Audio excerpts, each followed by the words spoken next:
patience. So our first speaker needs little to no introduction. For those who are familiar with California's political landscape, Congressman Tom McClintock has represented California's 5th Congressional District, encompassing the Sierra Nevada foothills and Central Valley since 2009. He has consistently been a voice for reducing government spending and advocating for taxpayer rights. The congressman he chairs several committees, and he has over 2 decades of experience in both California legislature and the U.S. House of Representatives. His leadership continues to shape California's policies, so please join me in welcoming the Senator Tom McClintock.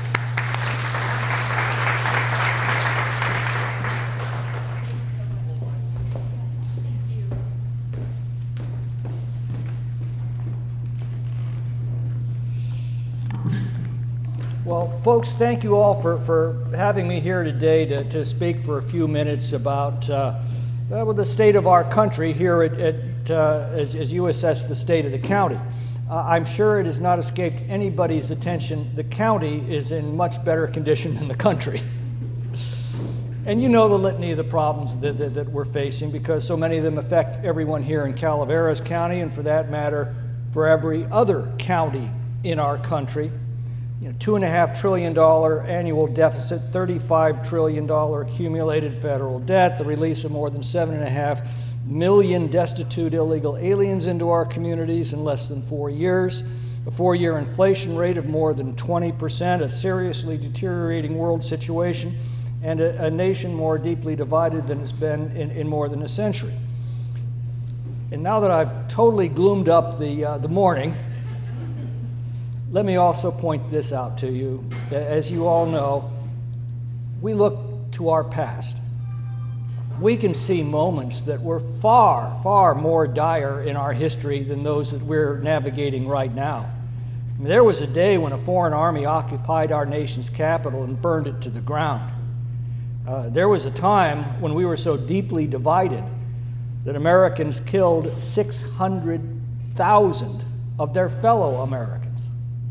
There was a day when word spread that a British column of regulars had just massacred the militia at Lexington, and one by one, American patriots, American citizens, realized that the situation had become intolerable and that they had to do something. They took matters in their own hands, they kissed their families goodbye, they challenged the most powerful military force on the planet, and they set in motion the events that created the most successful republic in the history of mankind, of which we are the latest custodians and recipients. That's what democracies do. In normal times, people don't pay a lot of attention to things, and things get out of hand. But as danger approaches, individual citizens rise to the occasion. They always have. They begin making very good decisions, and they set things right. This is not the first time that our country has broken from its constitutional moorings and drifted into danger. But every time, the further we drift from these principles, the stronger it is that they begin to pull us back. Our country's not been struck by some terrible act of God that's beyond our control. What's befallen us is entirely acts of government. That we can change the moment we summon the political will to do so. We based our entire form of government on the assumption that when people are paying attention, they generally make pretty good decisions, and that more than half of them are right more than half of the time. I think these are sound assumptions, and that we should take great confidence in them. The more I've looked into our history, the more I'm struck by how little of our debates and how few of our policy ideas are new. We know how to revive an economy because we've done so many times before. We know how to secure our borders because we've done so many times before. We know how to produce abundance, prosperity, tolerance, and freedom because we've done so before. We know how to secure the blessings of liberty for ourselves and our posterity, and the blueprint is still on display right there in the National Archives. I think the entire experience of all of human civilization, all of our history, everything that we have discovered in terms of a civilization, it can all be quite accurately summed up in just 4 words. Freedom works, socialism sucks. And it's a very simple and binary choice. Freedom will always produce a happy, productive, prosperous, just, and, dare I say it, a neighborly society. And socialism will always produce poverty, shortages, injustice, authoritarianism, and strife. And this is not conjecture or opinion, it's the simple and consistent story of mankind. We've now arrived at a crossroads where we'll have to choose what kind of society we want to leave to our children, and frankly, that shouldn't be a hard choice. There's a lot about our country that still works, more than enough to see us through the difficulties that we now confront. Our Constitution and its institutions might be battered, but they still work. Our democracy may be contentious and messy and frustrating, but it still works. The American people may seem divided and hostile, but we are all still Americans with a common heritage of individual liberty, constitutionally limited government, and personal responsibility, and all of that still works, and it always has. On Lincoln's fateful trip to his inauguration in 1861, the train paused in Indianapolis, and he told the citizens there something that I think were intended not only for them in their times, but also intended for all of us in ours. And this is what he said.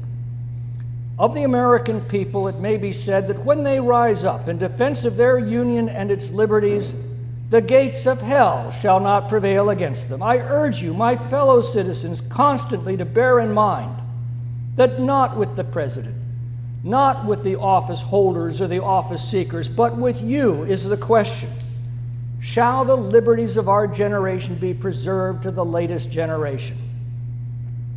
Well, they rose to that occasion and they saved our country. And I believe that our generation is destined to do the same thing.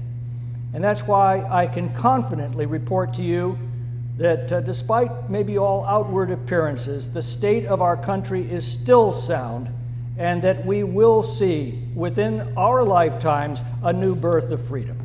Thank you all very much for having me today.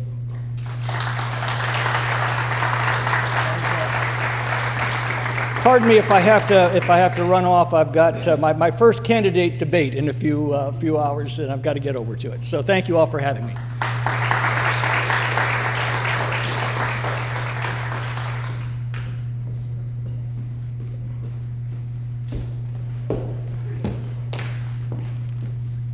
Thank you, Congressman. Okay, so next up, we are going to be bringing up the Board of Supervisors Chair, Jack Garamendi. So we come to him. He's got deep roots in the community, and along with his years of public service, he has positioned himself as a strong advocate for residents of Calaveras County, and his focus is on responsible governance, support of agriculture, and commitment to public infrastructure. So thank you. Go ahead. Thank you very much. Thank you very much. Good morning, and thank you, Congressman, for your comments this morning. I too agree that the future is bright, and we will overcome the challenges that we all face. Good morning. I feel like I know just about everybody in this room, so this is very comfortable. And thank you very much, Rachel, for inviting me to the 9th Annual State of the County Breakfast.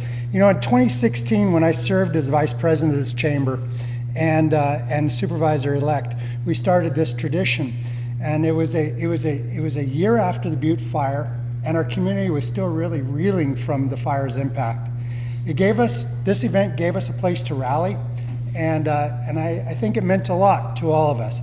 And I also got to give this presentation before in 2019, a different time for this county.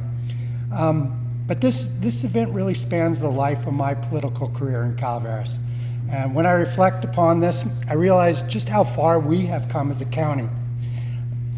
As And as such, today I want to do something a little bit different. Rather than cite facts and figures, all of which you could be found on the county website, and Teresa, who's going to follow me up after the speech, will give you all the numbers that you want, I'm going to do this talk today in 3 parts. 1, where we are today as a county.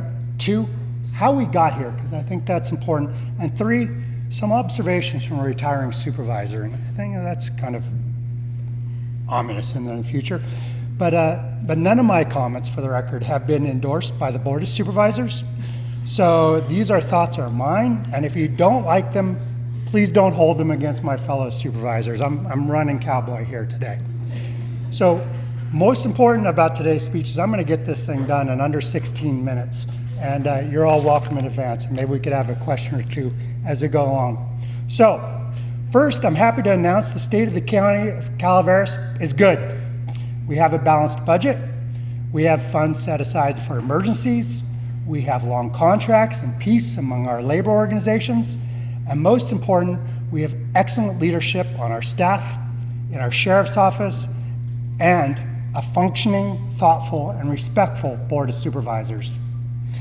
Good things are happening all over this county. Visitors continue to flock to our county. And while this has its own set of challenges around traffic, housing, and occasionally crowds, in the aggregate, our largest industry, tourism, is healthy. Agriculture, our second largest industry, is healthy. Cattle prices have been up. Cannabis has settled into an industry that is highly regulated, but functions like any other business and provides reliable employment and taxes for our community. Wine grapes are behind, but it is a statewide issue. And I believe that our creative farmers and entrepreneurs will work through this current glut on the market, and we will recover. We have projects underway in the county that will increase the capacity to support continued growth as well. Our roads are as strong as they've ever been. I recognize that if you have a pothole in front of your house, you're not going to agree with me, so take this as a general statement. Our roads are good. We hope to complete the wagon trail project, improving Highway 4 between Copperopolis and Angels Camp. We have a proposal for a 70-plus room hotel right here in San Andreas that will provide jobs and space that will support greater tourist visits, and we will hopefully begin a $30 million upgrade in our county to provide reliable internet to those who currently do not have reliable and affordable internet for those who currently do not have it.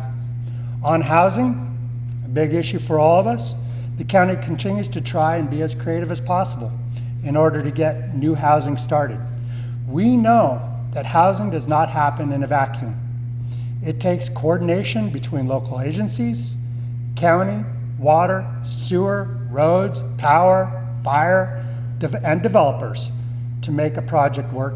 And we're removing silos between agencies and working together to find solutions.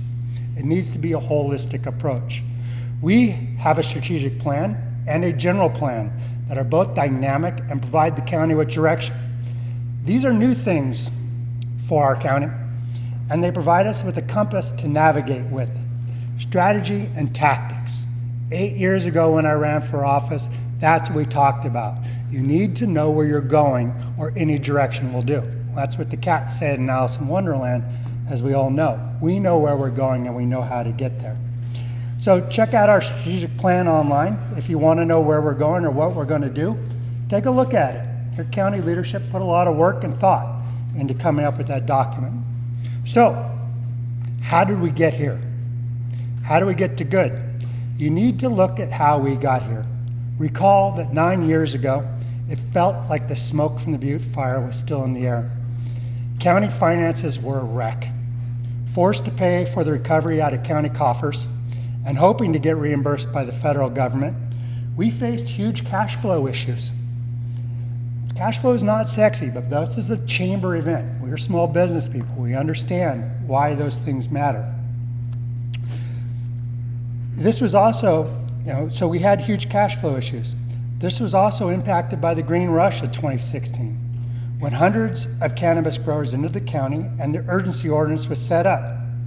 Now, While not the intent of the urgency ordinance, almost $16 million of taxes were collected by that effort, and that was a major tool in financing the cash flows required for the Butte fire. I'm not sure how we would have done that otherwise. At the time, 2016, we had a contentious board. We fought each other.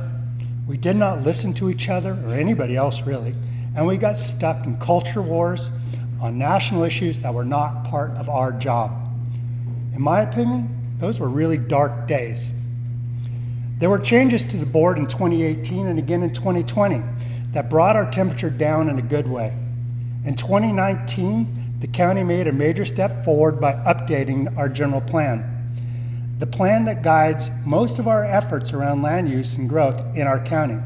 It was a heavy lift, but resulted in a plan that had not been updated in over 30 years by Calaveras. We learned to work together.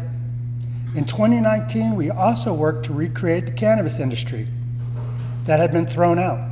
A new plan and a new election in 2020 allowed us to create a smaller and functioning cannabis industry that now employs more people than the cement plant did in its heyday.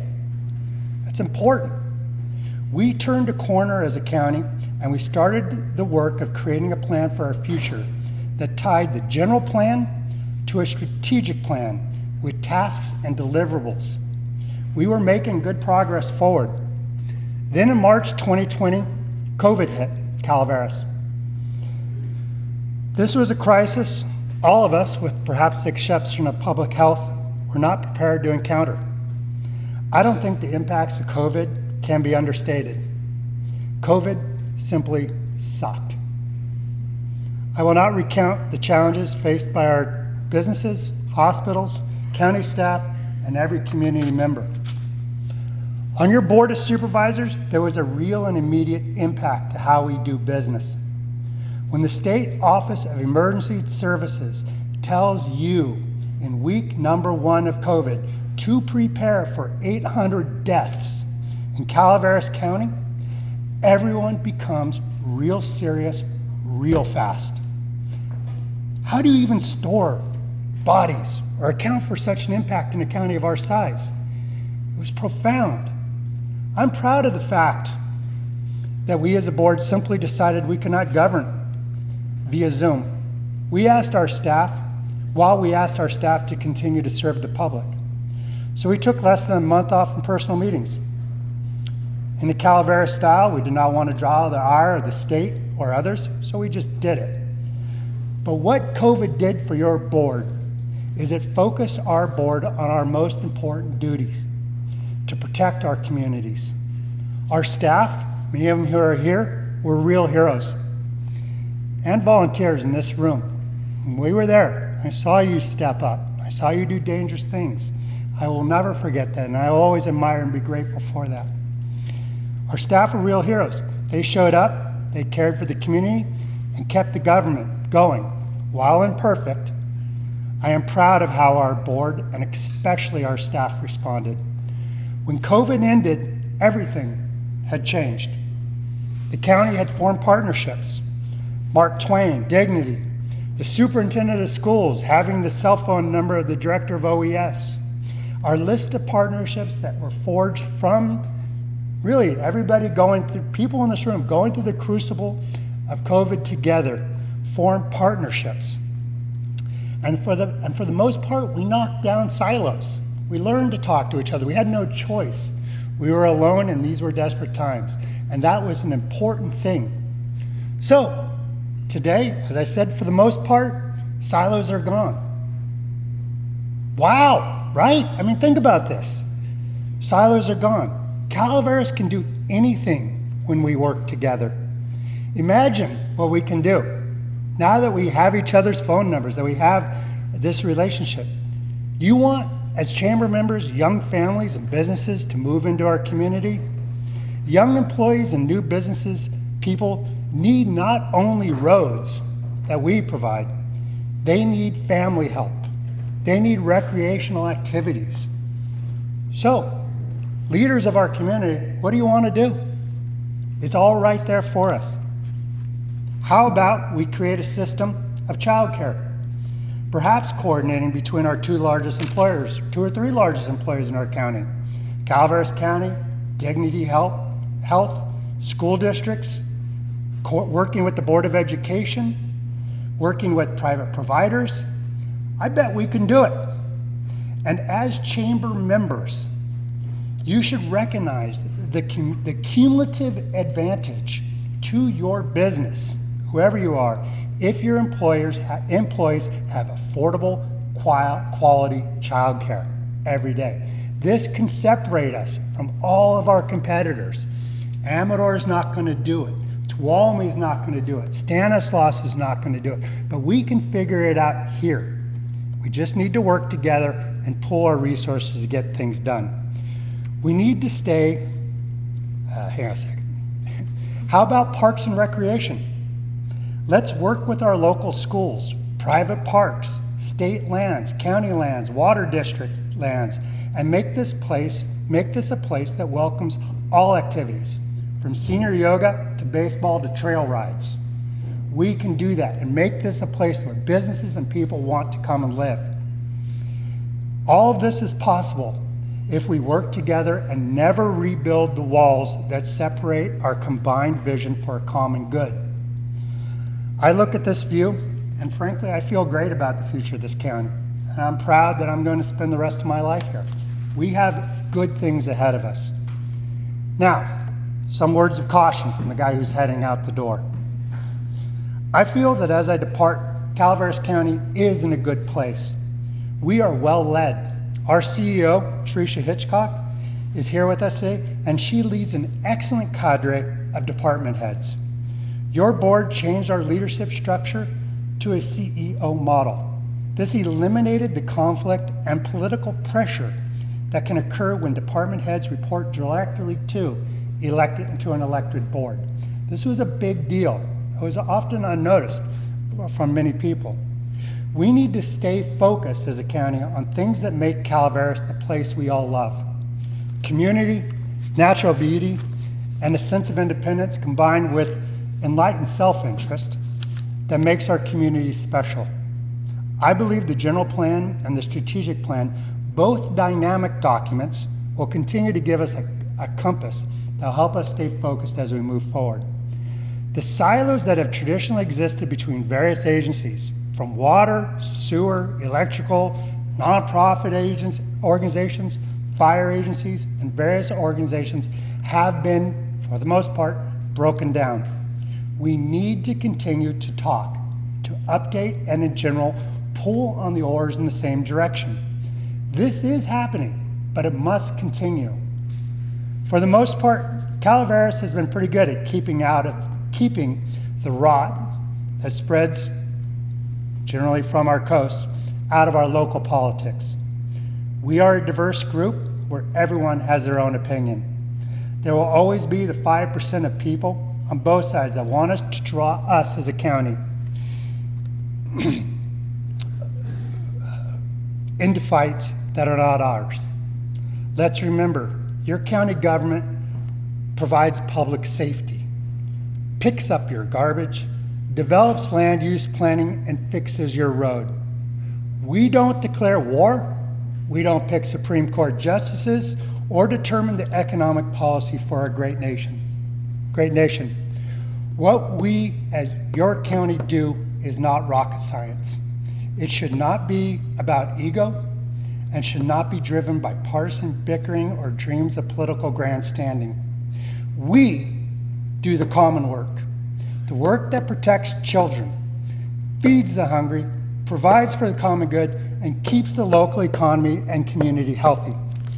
We are literally where the rubber meets the road. Let's keep it simple. Let's live within our means, pay as we go, protect our elderly, feed our people, and protect our community. While this approach is complex in application, our purpose is simple. We have a solid budget, but we are relatively small. That budget, therefore, is always going to be fragile, and we must be judicious. Whether it is the wagon trail, the animal shelter, or the district attorney building, If we don't have the money, we should not do it. That seems simple, but we have to keep that in mind. I could go on for hours, but I promise to be brief. So, Calaveras, the state of our county is good, but good is not a permanent state of being. Doing good takes constant adjustment and focus. I feel good about the county, and I want to thank the citizens of District 2 and Calaveras for trusting me these last 8 years to serve on your Board of Supervisors. It has truly been an honor, and I thank them. Because I've mixed so many metaphors and stories, I'll indulge one last. A poem that I carry with me, honestly, every day. And people give me grief for carrying around my folio, but it has something in there that I carry with me. And I read it because it always makes me reflect upon those I work with. And I wanted to share this after 8 years on my way out the door on something that really helps focus me. And it's a poem, and it's called To Be of Use, written by Marge Piercy from the book Circles on Water, 1982. Sometimes I get choked up when I read this. It just means a lot to me. The people I love the best, and I love the best, jump into work head first, without dallying in the shallows, and swim off with sure strokes almost out of sight. They seem to become natives of that element, the black, sleek heads of seals, bouncing like half-submerged balls. I love people who harness themselves, an ox to a heavy cart, who pull like water buffalo with massive patience, who strain in the mud and the muck to move things forward, who do what has to be done again and again. I want to be with people who submerge in the task, who go into the fields to harvest and work in a row and pass the bags along, who stand in the line and haul in their places, who are not parlor generals or field deserters, but move in the calm and rhythm when the food must come in or the fire be put out. The work of the world is common as mud. Botched, it smears the hands and crumbles to dust. But the thing worth doing well done has a shape that satisfies, clean and evident. Greek amphoras for wine or oil, Hopi vases, art that held corn, are all put in museums, but you know that they were made to be used. The pitcher cries for water to carry, and a person for work that is real. Thank you, Calaveras. We're in good shape, and I have great hope in the future. Thank you very much.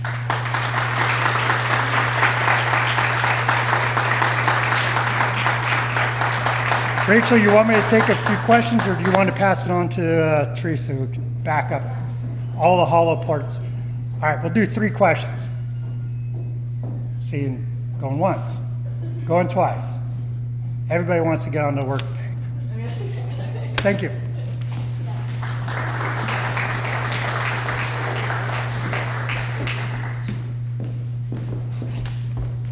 Thank you so much. All right. So next, our third speaker is Teresa Hitchcock. So she is the Calaveras County Executive Officer, CEO. Teresa has been at the helm of county operations, overseeing everything from economic development to public services. Her commitment to ensuring the efficient functioning of our county's government and her leadership in driving forward initiatives that benefit both business and residents make her a crucial figure in our community. So let's give her a warm welcome. Thank you so much.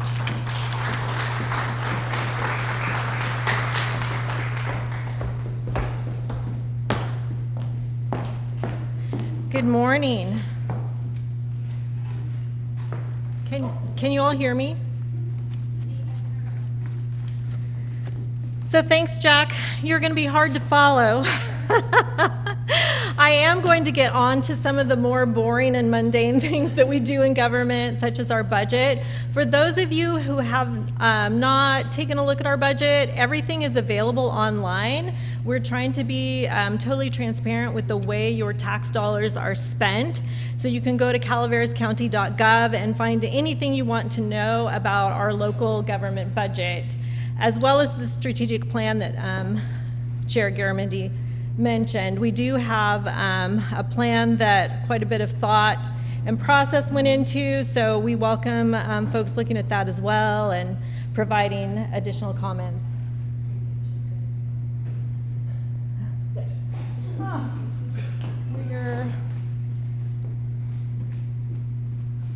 We're not up. All right.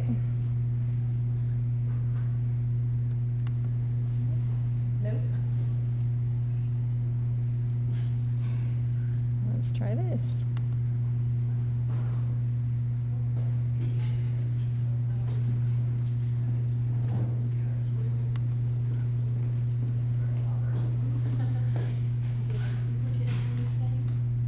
Well, I'm looking because that's my home screen with no icons. Yeah. And then this should be Yeah.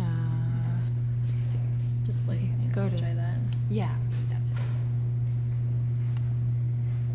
Oh, yeah, duplicate. There we go. Yay. Okay. Technology is great when it works.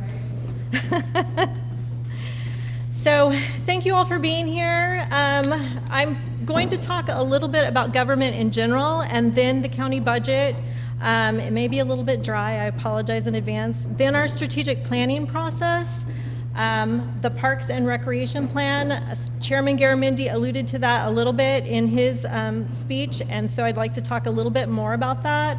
And then some exciting facilities that we're trying to get constructed in order to support future growth of the county. So, county government. We are what is known as a general law county, which means that we follow the same processes and procedures as the state. There are 44 general law counties in California and 14 charter counties. They have a little bit different process. So for general law counties, the reason I bring this up is because a lot of times I hear from the public about why don't you contract more things out. General law counties are required to provide certain services with county employees, and we cannot contract those things out. So just so that you can take things in context about why we might do some of the things we do, we're legally required to do that. Some of the services that we provide, of course, public safety, and as Chairman Garamendi mentioned, one of the most important things that we provide is public infrastructure, which are all your roadways, and then county facilities like this for community meetings, parks, libraries, those things that support our quality of life within the county. And then we, of course, have the county budget process. So the county budget. As Chair Garamendi also mentioned, we are in good shape financially. Our board has done an excellent job of being financially responsible. This year we added to our reserves, we added to our contingencies, but we also set up an emergency or a disaster fund, because as Chair Garamendi mentioned before, we were funding disasters out of our general budget. We have set aside a special fund this year so that we can fund those things as we await for reimbursement from some of the emergency funds that we get from FEMA or the state. Our overall budget, $391 million. I know that sounds like a lot, and it is a lot of money. But I think the thing to really concentrate on is that over 80% of that funding is given to us by the state and federal government for specific purposes. We don't have actual control over where those dollars go. We might have control within the different areas about how they're spent, but they must be spent on certain types of activities and services. The general operating fund is really where the board has some discretion about what they can do with that funding. So where does the general fund go?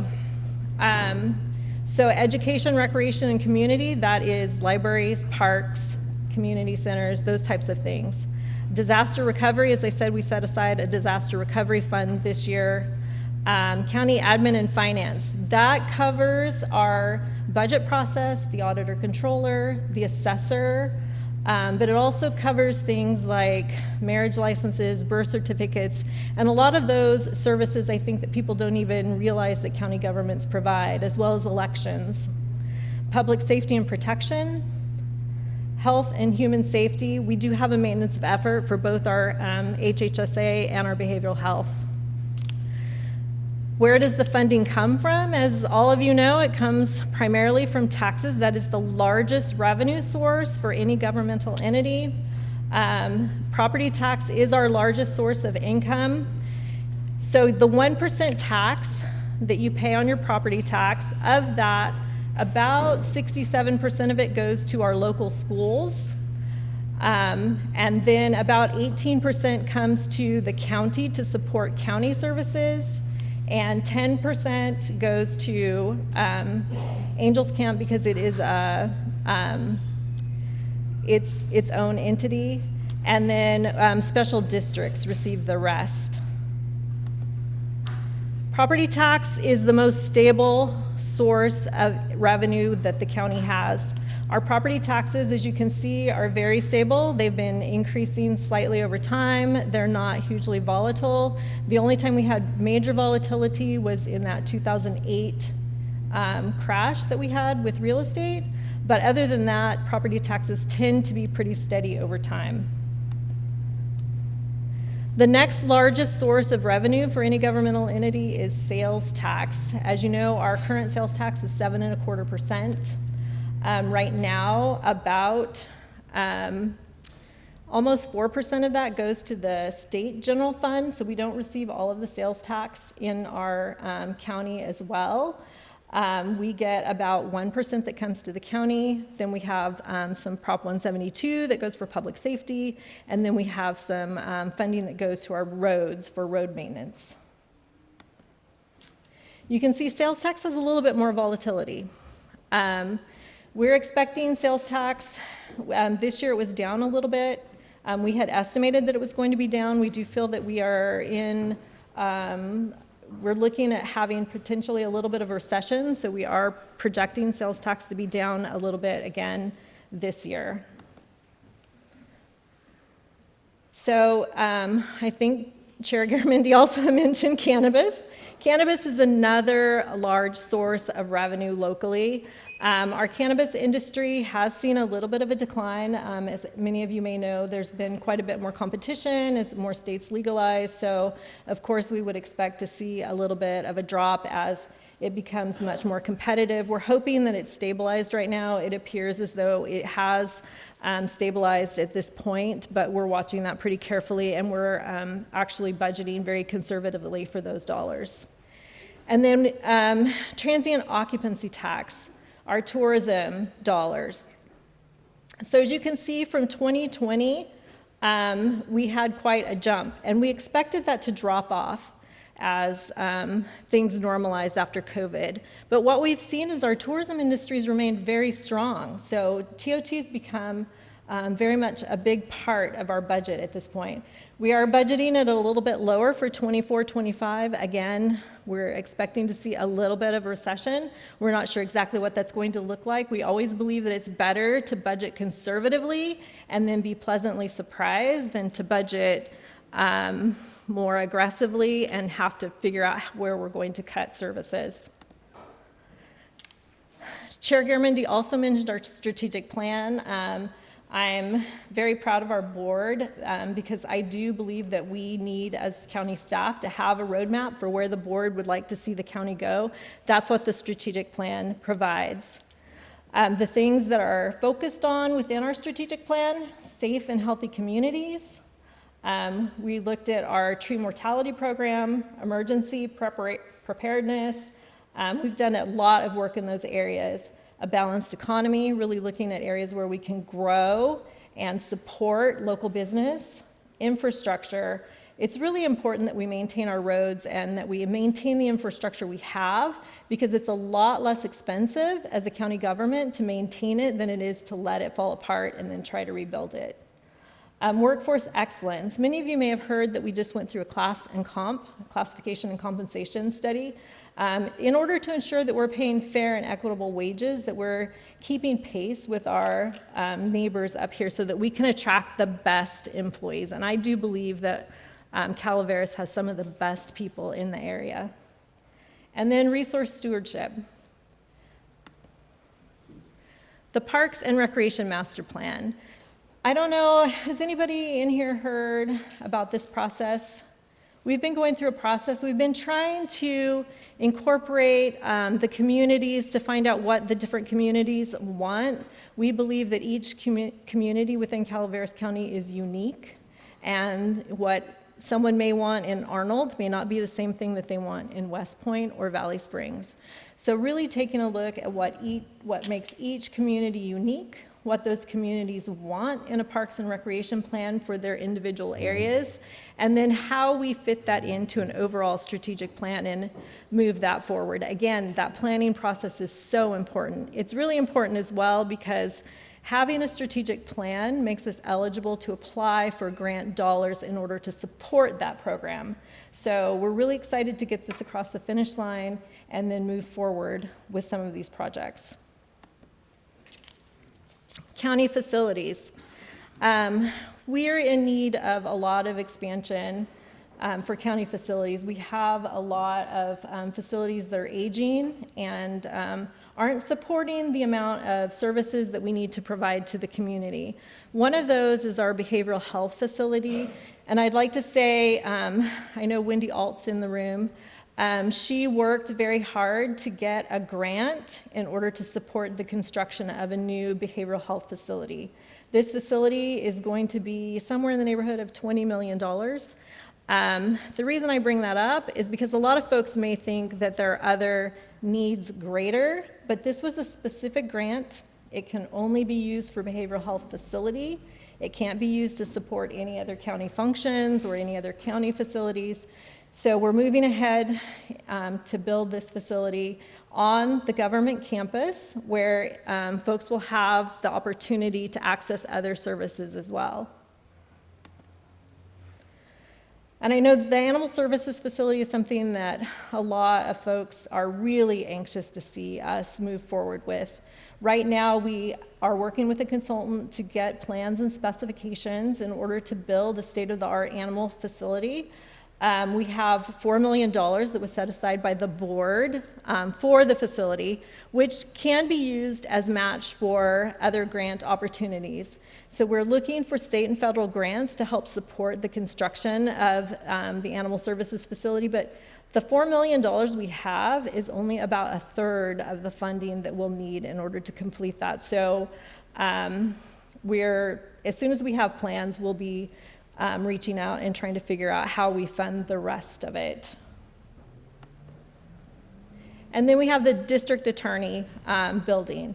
We have another $4 million set aside for this building, and then we also have some funding from a justice grant that can only be used for the county's district attorney facility. So this building is also in the plans and spec mode. We've gotten some preliminary estimates back, which appear to be very close to what we were estimating the cost of the facility to be. So it looks like this facility will begin construction probably within the next year. And with that is the state of the county. Again, we are in really good shape. I wouldn't say we're in great shape, but we are financially very stable, and that's a function of our board being very financially responsible over the last few years. So it's a good place to be in as we're looking at some uncertainty in the greater economy. Are there any questions? Kate. Teresa, I had one question, which is when we look at expanding and building all these new facilities, I noticed that there are a lot of existing buildings that are either for sale or for lease in San Andreas, and I realized that the county probably wants to keep everything on the same campus, but on the same note, would it be a better, more financially conservative policy to look at buying and rehabbing existing structures than spending so much money building new buildings? So I'm glad you brought that up because we have looked at that. And especially for the Animal Services building, we've looked at a number of buildings, but because of the specialization of that particular facility, it's just not feasible. It would end up being more costly to try to retrofit a building to meet those types of requirements for the Animal Services building. But on other facilities right now, we're working with our probation department to look at where they might be permanently housed and purchasing something that could be remodeled. We did look at one of the buildings for the district attorney and remodeling that. The district attorney, Barbara Yuk, went with us. We did a tour, and just after we were looking at how the building was laid out, where it was, its location, it was determined that it wasn't the best fit for them, right? So we are looking at those things because honestly, that's how we make our dollars go further, is if we can really evaluate and make some of those existing facilities work. And I'm happy to say that for probation, I think that's the direction we'll go, but for some of the other ones, it may not work as well. Other questions?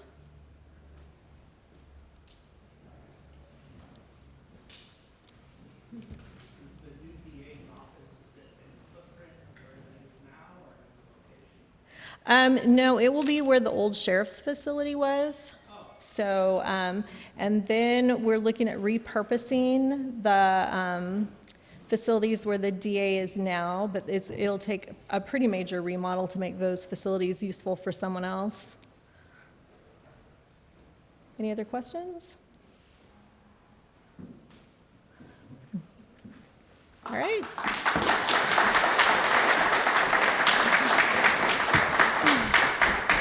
Thank you.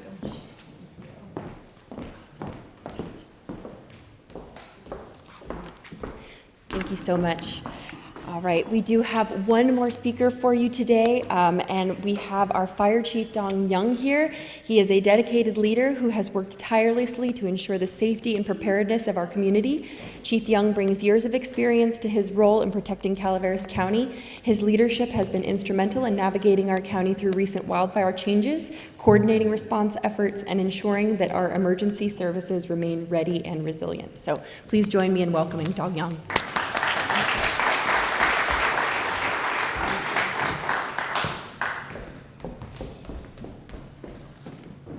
It's pretty rough when you have to follow the great speakers that just spoke before me.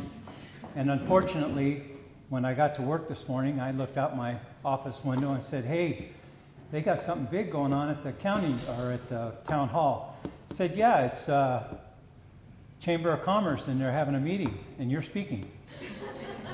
Great. So I've been the fire chief, very, very fortunate to be in the fire chief for San Andreas Fire Protection District for over 30 years. When I first came here, it was strictly volunteer. We average about 200 calls a year. To date, we average about 12 to 1,500 calls a year. I'm very fortunate to have a bunch of young men and women that work for us that, for the longest period of time, made nothing as far as money. The latest tax increase that we just voted in will actually get our personnel paid now, which is going to maybe help me to hold on to them a little bit. Currently, I have 11 paid staff, not counting myself or my administrative aide. There are 10 districts in Calaveras County. Lately, we formed a JPA. It is referred to as the Calaveras County Fire Services JPA. That was formed about 4 years ago. Prior to that, any purchases that were done by fire districts were done singularly. So one district had to brunt the costs that were taken. And now all the districts are ponying in and getting in on this. And we have a breathing support rig that we purchased that goes to all the fires in the county that are structural to give breathing support, and that would include the folks from CAL FIRE as well. Again, that 1 cent sales tax that you folks voted in will get our folks paid. Prior, a firefighter was making $200 a shift. That was for 24 hours. Now they're making $16.50 an hour, which is still below what McDonald's pays, but then that's kind of the way it goes. We've been extremely fortunate lately in achieving a FEMA grant, which is going to purchase SCBA's for our fire protection district at the cost of over $270,000, of which only we have to pay is $13,000. It's all covered by the feds.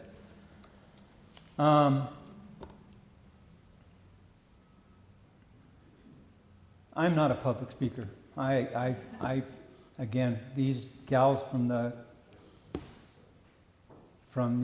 chamber call with these bubbly little voices and saying, hey, will you do this? And of course you'd say, yeah.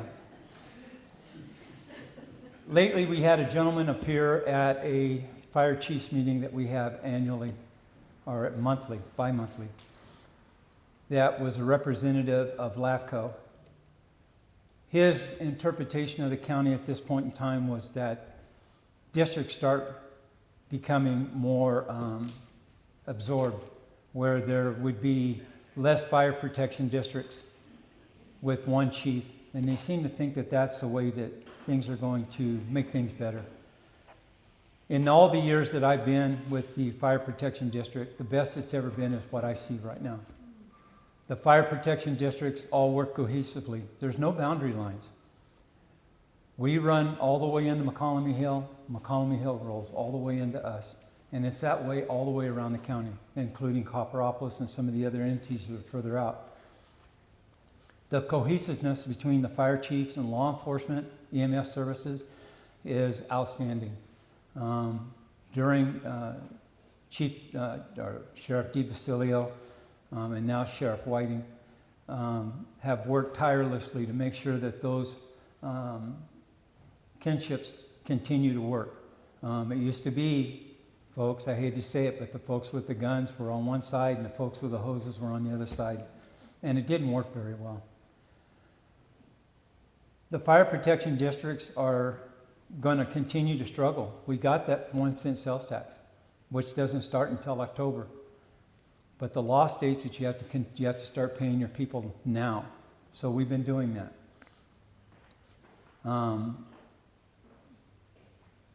We've been very fortunate in that we've sent firefighters that they've come to our department and when they train. We've had one young man that's gone to Oakland. He's an engineer. He's doing great things. Matter of fact, I think at some point in time he'll probably run for the Board of Supervisors because he's very political. Matt Brock. I've seen folks go to San Jose City and a multitude to CAL FIRE. And most recently, a young man sitting all the way in the back, Eric Holt, who started with my fire protection district a considerable amount of time ago, is now back as your OES coordinator and is doing some great things there. So as a fire protection districts in the county and the state, as we do, we still send engines all over the state. We just got one back from Nevada. We're lending a hand out there like we received when we had the Butte fire. And if most of you have been there during the Butte fire, you realize how many different state agencies were actually here. It was pretty amazing. But we do the same thing for others out there. Young lady told me that she wanted me to speak for 10 minutes. I don't have 10 minutes, and I sure can't surpass what the other folks have done. But I would, if there's any questions that you folks might have, we have one of probably the oldest fire protection districts in the state. We still have the original hand pumper that came around the sailing ship, and for any of you that know Ken Snyder, he was probably on that ship with it.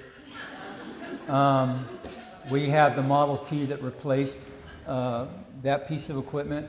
So there's a tremendous amount of history Calaveras County to still maintain. I believe the old ladder truck that originated in McCollum Hill fire is at the museum, the Red Barn Museum right now. So there's a lot of history, but we've continued to grow. It's no longer, when I first started here, the tones would go out, the siren would go off. John Lavaroni, Danny Dowden, a number of other folks that work for the different entities in town would jump up and leave their workplace and come and respond to the fires. We don't have that luxury anymore. Matter of fact, most of the folks that I have on my staff right now don't even live and San Andreas. Very few. So a lot of the folks, they commute in. That's how they get here and stuff. So with ourselves, that's bad enough. A lot of them live in Calaveras County, but like with Calco, most of their folks all come from down in the valley in the Bay Area. And that's where we're drawing from right now. We have a number of young people that come in and we get them trained, get them ready. But the last 2 years, the Volunteer Fire Academy that we put on in Calaveras County has had no students in it. So I don't know if it's due to the economy, I don't know if it's due to the pay structure, or if there's just a lack of interest. We have a CTE program through Calaveras High School. We bring in young men and women and we give them all the training so that they can move on or stay with us, whatever they wish. That's been pretty good, but even that's dwindled down just a little bit. Now the newest and the greatest thing that seems to be happening is what's happening at Bret Harte High School right now with John Parks and the program that he's putting on over there for, it's a fire academy that exists right on the campus. So there are some good things that are going on in the county. I think it's all good. It's interesting to watch the transition. I see young men and women now that are applying for the Board of Supervisors.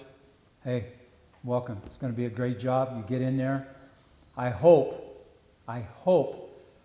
that I see as much of you when you get the position as I do before you have it. Okay? It's a tough road. So with that, if there are any questions that I can answer, again, I apologize. Not a public speaker, but I wanted to give as much as I could for the districts. Sir. Just a general comment. Being from Copperopolis, I'm all too aware of what a fantastic job our firefighters do. And when I hear that they're making less than McDonald's workers, I'm saddened by that. And so from a budgeting standpoint, I'm interested in helping try to find some solutions for that. Going out to build new parks when we're not paying firefighters, there's got to be some give and take. Everybody's done a wonderful job here of managing money and talking about how we spend money. When it comes to making money, finding new revenue sources other than continuing to raise taxes, anything about how we can generate more revenue I'm interested in. So if anybody's doing that, I'll look you up or talk to you after this event. But I'll have to find a way. Reach out to myself or Dana Nichols. I'd love to have you come to a JPA meeting and sit and talk to a group collectively so that we have representatives from all the fire districts there. That's the best place to start. The hard part, San Andreas Fire Protection has a fee for construction that we've had in place for decades. That helps offset some of those cost factors that are in place. Now, I'm not against anything that the county's doing, so do not take this wrong. But every time the county puts in a new building, we don't get 1 penny from that. Not 1 cent. So the new hotel that's going in is going to be 75 cents per square foot for that building going in. But I'm going to have buildings that are almost going to be as big, if not bigger, that's going to go in the county that our district receives nothing for, and yet we still provide fire services for that entity. It makes it tough. And it's not just the county, it's the water district, sewer districts, anything along those lines, we do not get any additional revenues from. And construction hasn't been that great in Calaveras County, at least in my fire protection district. I've had some new buildings that are right here off of Market Street, which has been a great boost. But again, it's just one of those things. There's just not a ton of construction going on, and that's unfortunate. We have the county seat right here in San Andreas, folks. The county seat. And we do less than just about any other entity out there as far as what we do in the town. It's just starting now with this gentleman that's on Main Street that's absolutely crazy about what he's doing, but he's doing a fantastic job. But we don't have a parade. We don't have very many functions at all that would draw. Hopefully with the new hotel that comes in, hopefully with the new vitality that's been put on Main Street. Mrs. Allen here has been instrumental in working with the fire district and making sure you guys have all the nice little banners up and down the highway and what they do on Main Street now. That's been so needed over the years. This should be the hub of Calaveras County. This is our county seat. This is where the pride and everything should be, and that's what we've got to work towards. and I am not running for public office. Any other questions?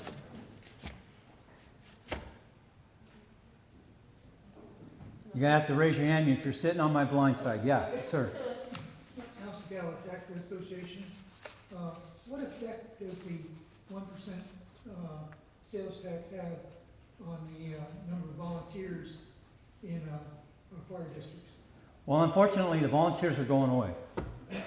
I've been against it since I started, but with the workers' comp that the districts incur, it's almost impossible to keep volunteers anymore. I'm still lucky. I have over 30 personnel on my fire department.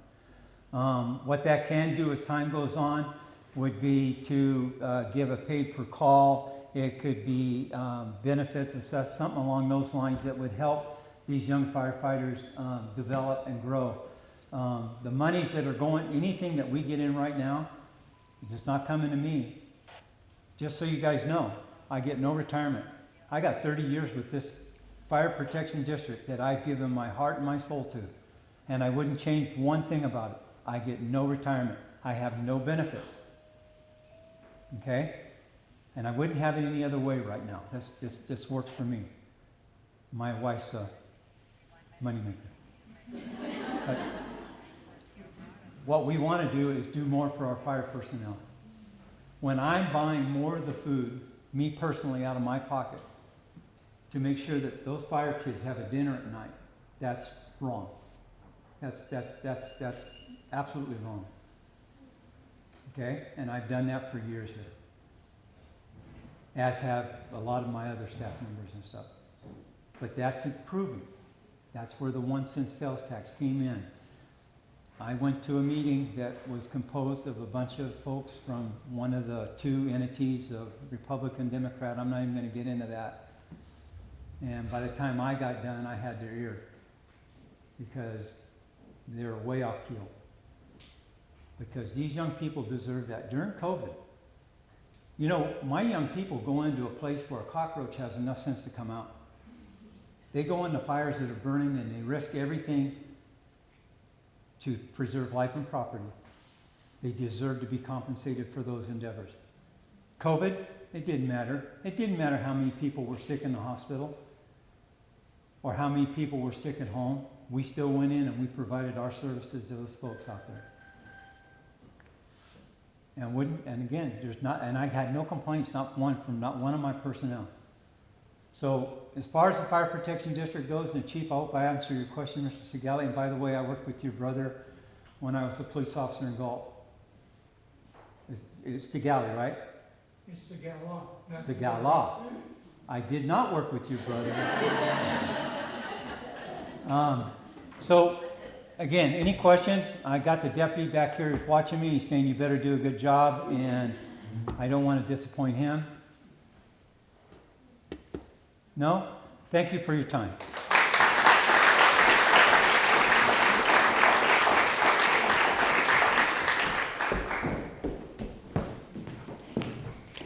So, thank you so much, everyone. We really do appreciate all of you being here. And thank you. I know we've already lost Chef Eric, but he's from Murphy's Catering Company. If you enjoyed his food, that's where he comes from. So thank you for joining us for that. And thank you again to all of our speakers, all of our attendees. We really are just honored that you care about your community and want to be here to support it. So round of applause for all of you. Yeah. Thank you again. Take a coffee on the way out.